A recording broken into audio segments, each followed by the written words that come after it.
Welcome to Focus on Health, a series of educational programs highlighting current health issues sponsored by the Department of Nursing at Salisbury University.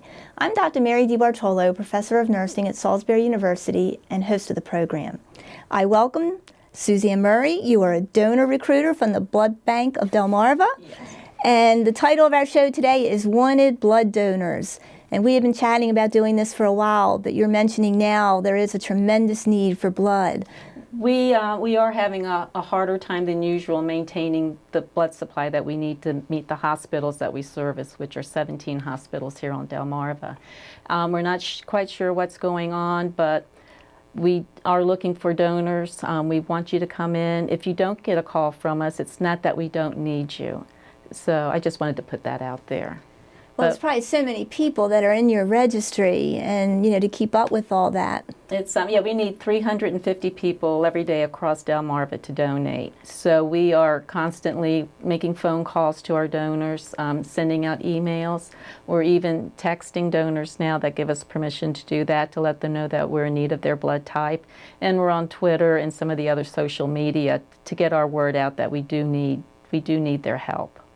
And what kind of blood products do you need? I know most people usually just give fresh whole blood. Yeah, here in Salisbury we do whole blood, and we also do the Alex machine, where we take 2 units of red cells and give you back your plasma and your platelets. So that's our focus here. We also are in need of plasma and also platelets, which are 2 separate systems where we take your plasma, give you back your red cells, or we'll take your platelets and give you back your plasma and your red cells. There are different criteria? Well, not criteria necessarily, but they have found that people with different types of diseases or conditions require different components out of the blood, not necessarily just the red cells.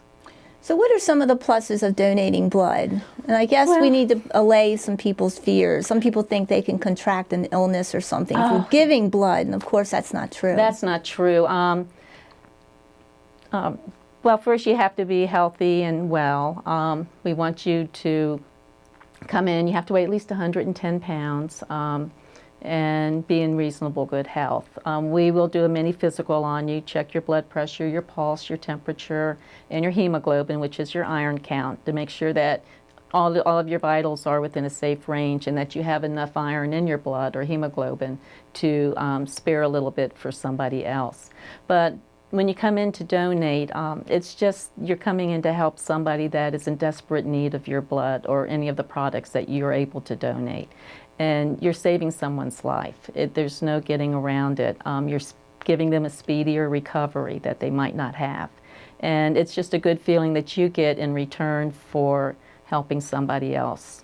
I know I've been donating for years. Now sometimes I need a reminder. I get busy, but I do get in there. And it only takes about an hour of your time. It does. And if everybody would just donate at least once a year, that the people that are able to donate, there would always be enough blood for everyone that needs it.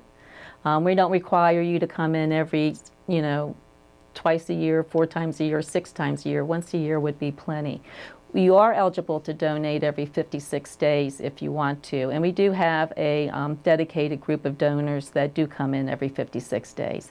But it's not enough to meet the demands of what the hospitals are asking for. And that's why we need all the donors that want to come in once a year or twice a year or even every 2 years. I mean, whenever you can make it in, it's a big help to our inventories. Well, I guess now you could put a reminder in your phone, I just saw it, to remind myself. Well, actually, when you when you schedule, you get a confirmation email back to your email file, and on that there's a link that you can click that will send it to your Outlook calendar automatically. So you'll get a reminder about your appointment that way, as well as a reminder email from us. Because sometimes people are scheduling a month out in advance or 3 or 4 weeks, and you get busy, you tend to forget things. Well, I know as a nurse I've seen the wonders of what a blood transfusion can do, and that's why I donate. It's just important. And of course I belong. And you can belong to the blood bank? Well, and what's the membership? You can belong to the blood bank as a blood bank member. What you're actually a blood donor. So you're promising to help, keep the community blood supply inventories up where they need to be, and you get the feeling of knowing that you're helping. Back, several years ago, we had the blood replacement program where, as a member, you got the coverage of blood replacement for you and your immediate family. But we've done away with that program now for many, many reasons. Not that we wanted to, but we had to. And so now you're just donating basically out of the goodness of your heart. And like you would donate to any other nonprofit, you're just giving because you know it's a good cause and the right thing to do. Well, hopefully we can touch some of those people here with this program that they'll go in and give. I was just, when you know firsthand the effects that a blood transfusion can have on bringing somebody back, bringing the color back in their face, making them rosy and full of energy again. Well, just surgeries too. I mean, there's still surgeries being done where people need blood replacement. Yeah, there can be complications to surgeries. There can be complications to childbirth that all require blood. There's children out there who have different types of leukemia where their bodies just shut down making blood. We have one child that we've been supplying blood to. She received blood transfusions after 12 hours after birth. And she has been going in and getting blood transfusions twice a month. She just celebrated her 7th birthday. And to think that every blood cell in her body comes from somebody else, it's amazing. That's what's keeping her alive. And to look at her, you would not know it. And there are other children out there on the Delmarva Peninsula, just like her, that are receiving these regular transfusions that's keeping them alive. What's the age minimum, or is there a cutoff? So you have to be 17. 17's the lower end, and now we do have a cutoff at age 80. Now, if you've been a dedicated donor and you want to keep, and you've turned the age of 80 and you're in good health and you see no reason why you can't continue, you can call our medical director.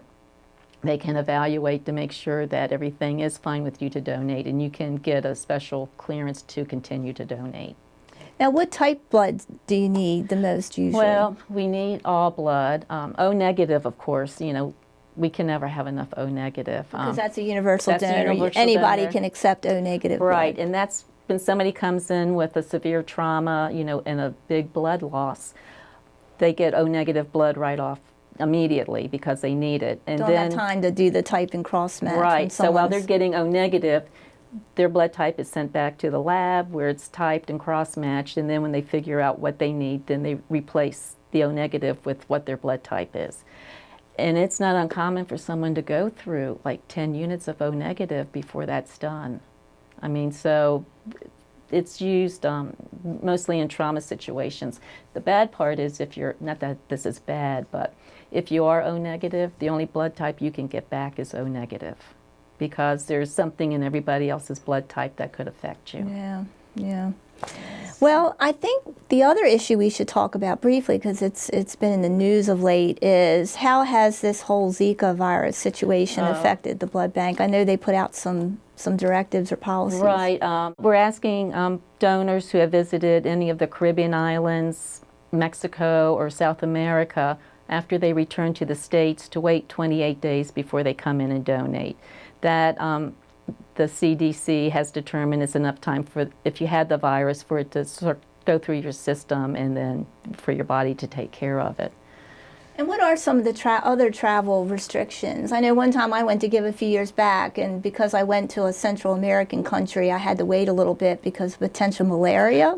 Malaria, yes, that's what that's about. If you were infected, they want you to wait 12 months after coming back. Sometimes the symptoms don't show up right away.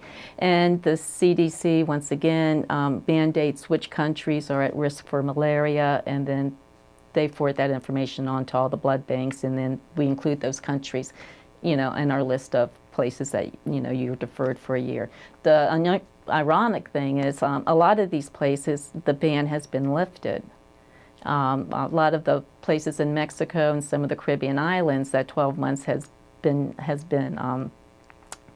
done away with. That's a shame, And now we're looking at the Zika, but that is only a 28-day self-deferral at this time. It's not a 12-month.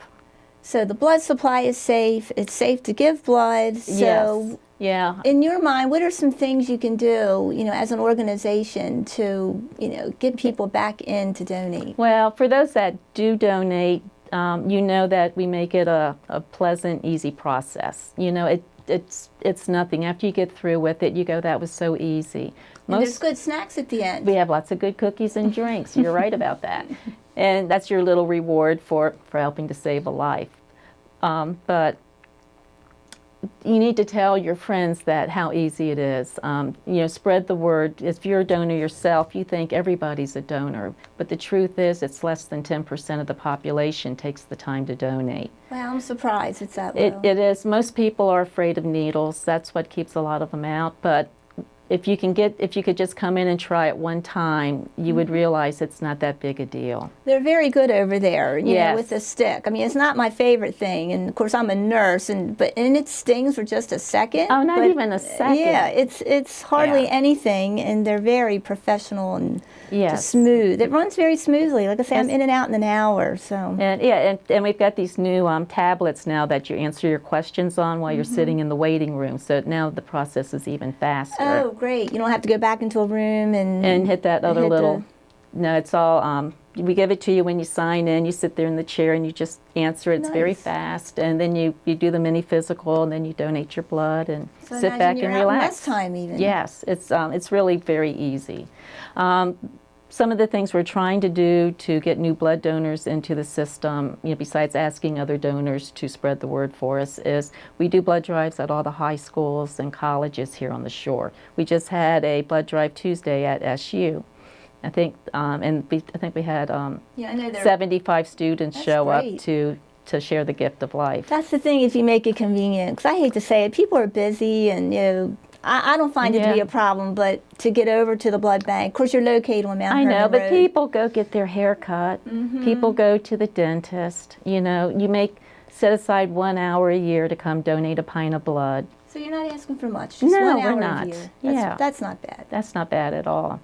What we'll do is post your website address, and people can go there and get more information. Okay. Another thing I wanted to ask is, say if someone has traveled somewhere, I mean, can they call the blood bank first just to ask about whether they would be yes. on some sort of deferral list? Well, actually, there's 2 ways to schedule. You can give us a call at our 888 number, or you can go online and schedule. And either way you do that, we're going to ask you 5 pre-screening questions, one of them being, have you traveled outside the United States? And that will, if you're talking with someone on the phone, they'll ask you where you've been, and then they can tell you right then and there whether you're deferred or you're okay Right. to donate. If you do it online and you check that, you'll get a message back saying, please call our 800 number so we can ask you further questions about where you've traveled. Where exactly you've been. Right. So yeah, we do this so you don't waste your time Right. coming I mean, in. I think that's a nice thing. Yeah.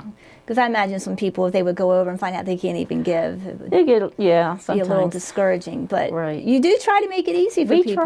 try. It's the only other thing we could do is just show up at your house with a needle in a blood bag and take it right from you while you're watching TV, but we can't do that. I was going to say, that might work out for some people.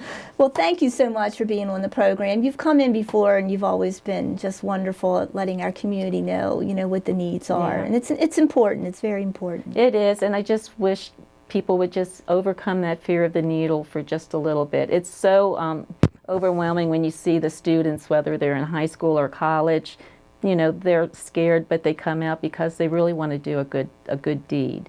And they overcome that fear, and 99% of them are like, that was really easy. I could do that again, no problem. And you feel good afterwards. You do. After you drink all your extra fluids and everything. Eat some sugar and snacks. Yeah, but you Yeah. feel it's just a great feeling. You've helped somebody. Especially if you've known people in your family that have needed blood, you see firsthand how important it is. Absolutely. Yeah. Well, thanks again for being on the program. Okay, well, thank you for having me. And thank you for joining us for this edition of Focus on Health here on PAC 14.